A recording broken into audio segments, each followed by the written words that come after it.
संक तालुक्याच्या विविध मागण्यासाठी या ठिकाणी चक्री उपोषणच्या ठिकाणी उपस्थित असलेले संक गावचे सरपंच सुभाषराव पाटील, त्याचबरोबर गोंधळवाडीचे माजी सरपंच कुंडली खिप्परकर, सिद्धराम भोसले, त्याचबरोबर चक्री उपोषणचे मुख्य कार्यकर्ते संतोष कुंभार, त्याचबरोबर त्यांच्या संघी असलेले सर्व या ठिकाणी उपस्थित असलेली ग्रामस्थ मंडळी, आजूबाजूच्या गावातून आलेली सर्व ग्रामस्थ मंडळी, या ठिकाणी आज चौथ्या दिवसापासून संकला विविध मागण्यासाठी संक हे तहसीलदार कार्यालय झालेले आहे, परंतु त्यांच्या ज्या विविध मागण्या आहेत त्या शासन दरबारी होत नाहीत.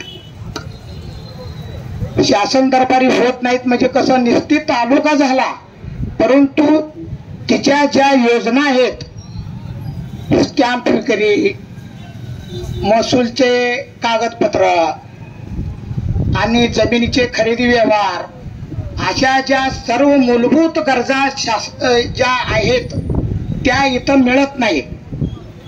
सर्व कागदपत्र परत जतला जावं लागतं, म्हणून इथं अर्ध इथं आणि अर्ध तिथं, त्याच्यामुळे सगळी कामं उलट असून अडचण नसून खोळंबा अशी परिस्थिती झालेली आहे. स्टॅम्पसाठी जतला जावं लागतं, स्टॅम्प आणून आणि इथं ॲफिडेविट घालावं लागतं.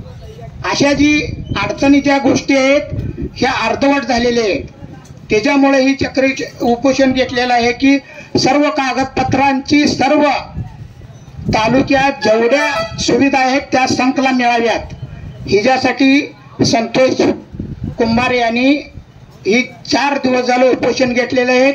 तरीही 65, 60, 70 गावांनी येऊन त्यांना सपोर्ट द्यावं आणि त्यांच्या चक्री उपोषणमध्ये सहभाग घ्यावा असं सर्वांना मी विनंती करतो.